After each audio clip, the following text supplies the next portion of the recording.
Selamat pagi Pak Ari dan teman-teman, saya Yusmita dengan NIM 20 110 1129. Pada video kali ini saya akan membahas topik pentingnya analisis dalam risiko. Nah, topik ini tuh sangat penting karena dalam dunia bisnis risiko itu sudah pasti ada, sedangkan yang membedakan bagaimana cara perusahaan itu mengukur dan juga mengelola risiko tersebut.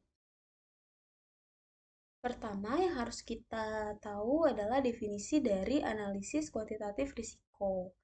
Jadi, analisis ini menggunakan angka untuk mengukur risiko, misalnya probabilitas terjadinya risiko, dampaknya finansial kalau misalnya risiko itu terjadi. Nah, analisis risiko kuantitatif ini penting karena tujuannya adalah untuk memberikan dasar yang objektif dalam pengambilan keputusan. Jadi, keputusan manajemen itu bukan hanya sekedar kayaknya, tetapi ada hitung-hitungannya. Nah, analisis kuantitatif itu penting karena yang pertama bisa melakukan simulasi dan stress testing. Jadi kalau misalnya ada jadi kita bisa memprediksi apa yang terjadi kalau misalnya risiko itu benar-benar muncul, termasuk risiko terburuknya. Lalu yang kedua, meningkatkan kepercayaan stakeholders. Jadi investor, manajemen, dan regulator ini mereka akan lebih percaya kalau misalnya semua keputusan itu berbasis data. Lalu yang ketiga ada memenuhi regulasi dan standar internasional. Misalnya ada ISO 31000. Lalu yang keempat, ini ada yang keempat di sini ada mempermudah prioritas risiko. Jadi kita jadi tahu mana aja risiko yang benar-benar dan mana yang bisa ditoleransi. Lalu ada memberikan nilai yang bisa diukur. Jadi hasil analisis ini bisa langsung dijadikan bahan pertimbangan untuk alokasi anggaran atau strategi mitigasi. Lalu yang terakhir di sini ada membantu pengambilan keputusan yang lebih baik.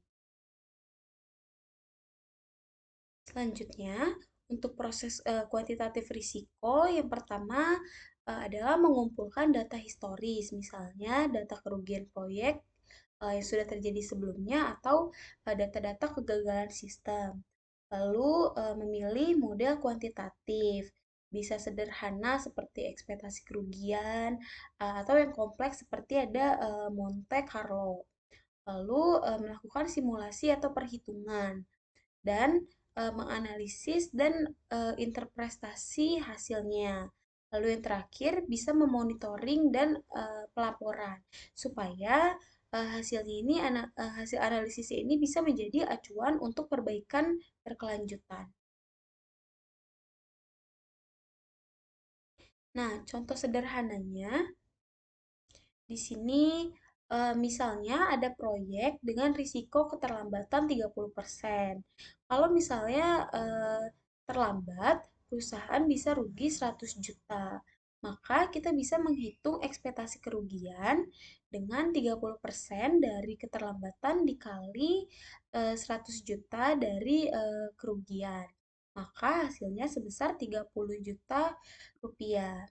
Nah, artinya rata-rata risiko ini bisa menimbulkan kerugian sebesar 30 juta. Nah, jadi dengan informasi ini manajemen bisa memutuskan apakah risiko ini tuh bisa ditoleransi atau perlu dialokasikan biaya tambahan untuk mencegah keterlambatan.